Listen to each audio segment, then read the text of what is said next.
Hey, have you seen the latest episode of Starfleet Academy? More to the point, do you want to? No. No. No, absolutely not. Our latest story, episode 5, titled Series Acclamation Mill, has to do with Sam, the one character in this entire series that still I can't figure out and absolutely makes no sense. The character is pointless. The whole plot around this character is pointless. Hey, laser lips! Your mama was a snowblower! Okay, science fiction fans, Star Trek fans, if you're honestly looking for an amazing opening, you're not going to find it. What you find is more like an opening to a preschool Sesame Street series. It opens with Sam narrating, but not making a log, or a cadet's log, or anything like that. No. She is talking to us. She's actually speaking to the audience, which honestly I think is a very bad thing here for the simple fact that other Star Trek series never did that. This is just, again, the opening. It's a borderline childish preschool opening. So it seems that Sam's bosses, or the creators of her, who sent her to Starfleet to find out if humanity is safe for them to trust, that's her whole purpose in being there, are not happy with her performance. They pretty much are telling her, either you get your act together and find out real quick whether humans are safe and we can trust them, or we're going to call you back. The Academy offers an advanced seminar entitled Confronting the Unexplainable. We believe you will find all the answers to your questions in this course. Enroll immediately. The semester's nearly over. Absolutely, right away. Now, before I continue further, I'm going to say this. They did honestly show a lot of respect for Benjamin Sisko and his history, and I was so afraid that they were going to rip it apart. But it does get stupid, though. It really does. The teacher explains to her that she cannot get into the class because it's midway through the semester, and she would not be able to make up the work. But Sam makes a deal that if she can explain what happened to Sisko, if he's dead or alive, even though it's 700 years later, if she can prove that he's alive or dead or what happened to him, then can she get into the class? And the teacher responds, if you can prove that, you can teach the class. Here's one of the reasons why I believe this episode sucks. Look who wrote it, or co-wrote it. Tawny Newsome. That explains a lot of this to me, because here's a person who says she loves and knows Star Trek, and yet went out of her way with Star Trek Lower Decks to disrespect a lot of the franchise, and at the same time is trying to convince Paramount to give her permission to make a sitcom for Star Trek. What do we think really happened to Benjamin Sisko? Well, he must be dead, right? Between the fire and the red guys? That's wild. My dad said he was this huge hero back in the day, but Starfleet never found a body, so they consider him MIA. MIA? 800 years later. So Sam wants to be a great emissary just like Sisko. But that isn't going to happen here.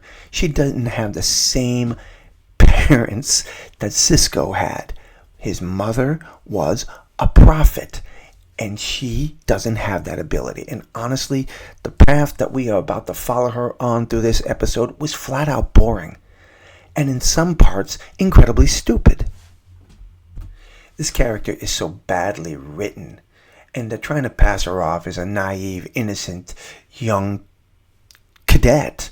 But I'm sorry, I just don't find anything fascinating or interesting about her. She interrupts these Bajorans who are studying and praying, so she can ask them, has any one of them ever meditated and seen Sisko and has talked to him? It says here you pulled someone's ear and yelled, "Prove to me he's still alive." I misread the situation.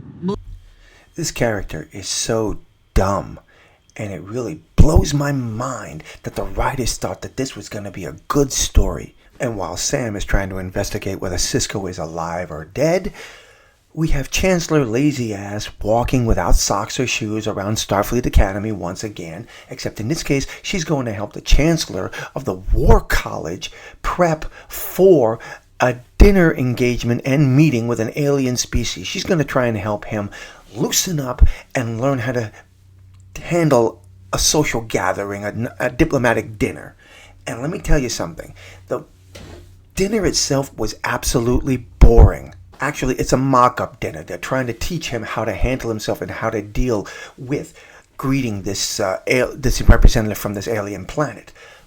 But the proof that this was not only boring, but at the same time childish, comes in this one scene. I, too, look forward to the future.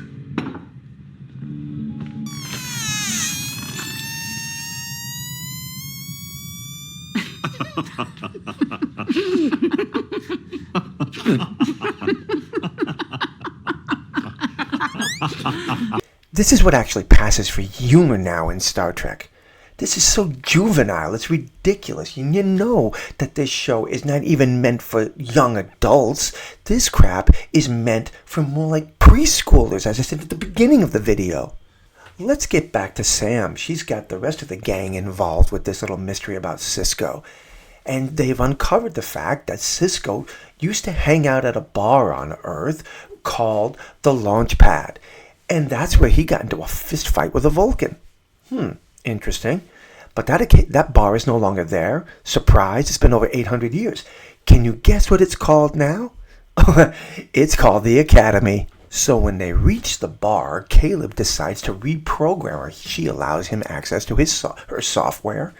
And he reprograms her so she can simulate what it feels like to get drunk.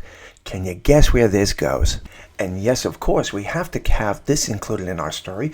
When they're at the bar, the Klingon in our group shows affections for another guy from the War Academy.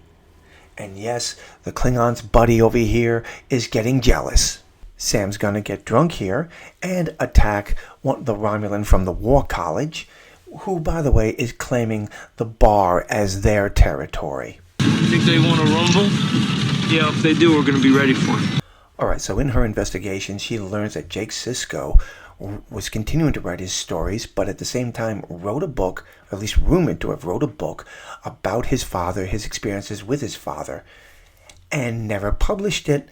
And guess who happens to have this book? Some 800 or 700 years later, this teacher at Starfleet Academy has the book and is letting Sam read it. She opens the book and starts seeing Jake. Now, that alone right there, that's actually a pretty good scene, the conversation that they have. And I'm going to say this. They were respectful to the legacy of Sisko. And that I really do appreciate, because Captain Sisko and the entire Deep Space Nine story is one of my favorites.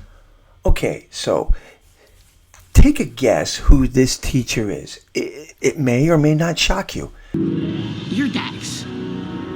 Like the Dax? As in mentor to Sisko Dax? So after her little adventure trying to find out whether Sisko is alive or not, and she admits that she fails, there's no way to prove that he's alive in a wormhole.